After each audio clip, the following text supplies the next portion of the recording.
So what can we do? What should we be doing with regards to this particular piece of legislation and this deadly lab-created vaccine that they intend to push upon us, whether we want it or not?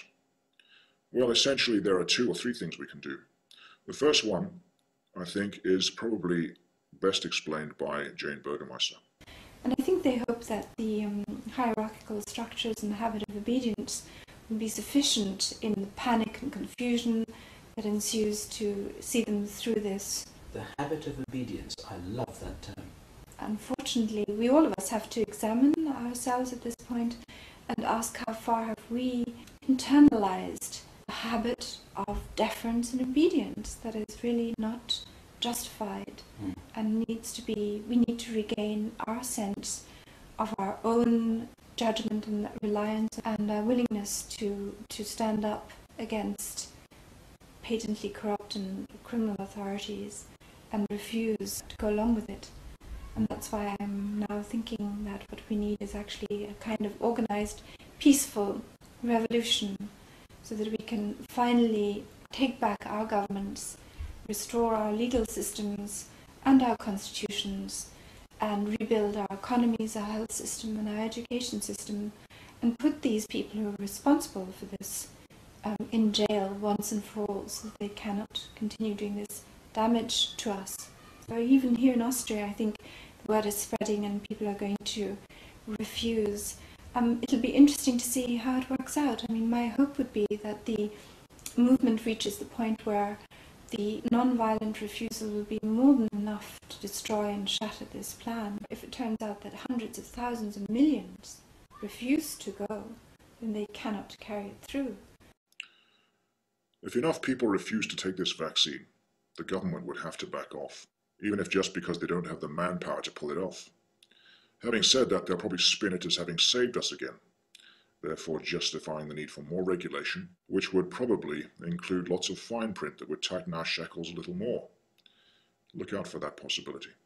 The next aspect to consider is the legal aspect. Now, of course, if you've been listening to my previous broadcasts on contracts, you will know that it is the birth certificate and your birth registration and your national insurance contract that makes you a citizen of the United Kingdom Corporation and therefore subject to its bylaws and statutes.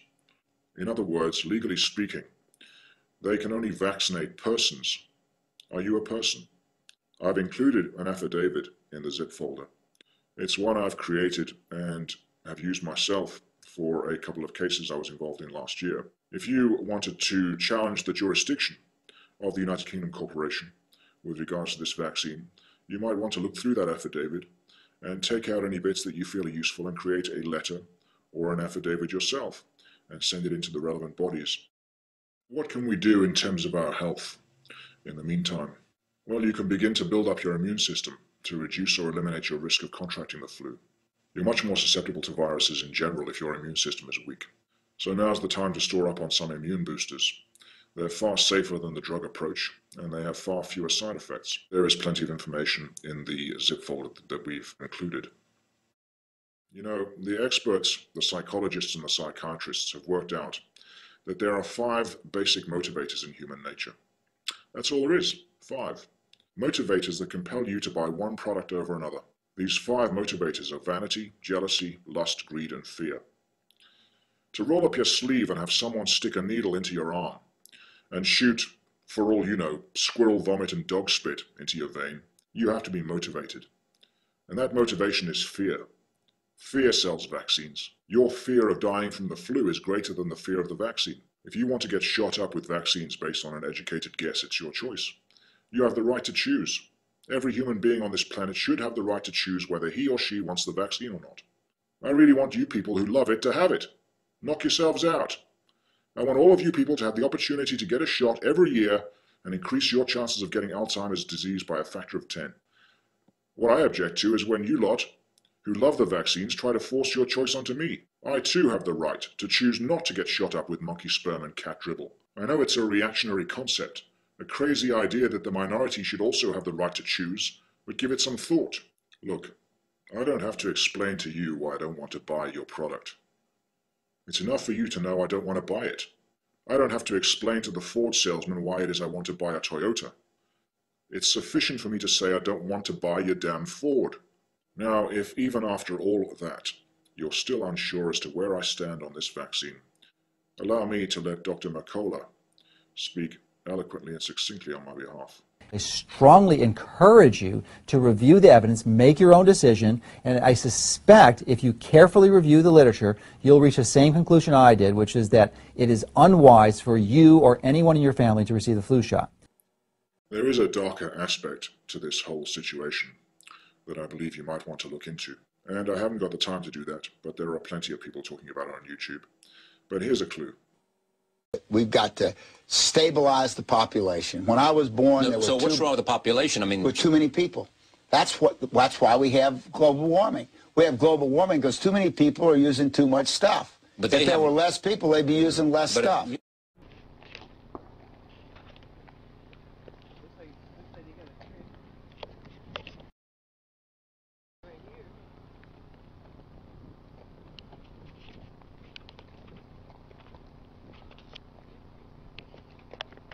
The recent UN meeting in Cairo is appropriately focused on one of these key issues, population growth.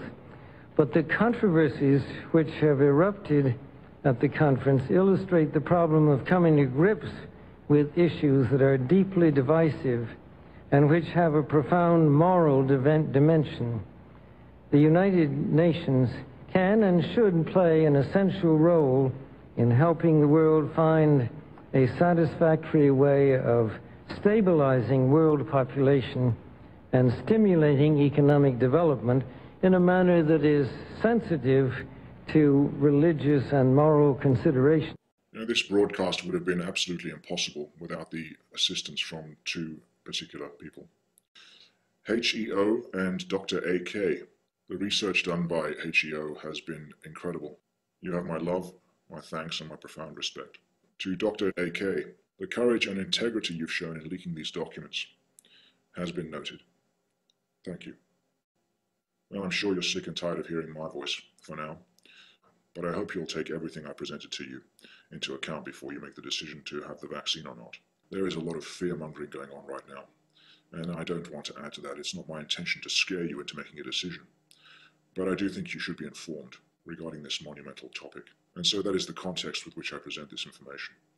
Fear and anger both operate at a very low vibration, and if you want to make powerful choices, you need to raise that vibration.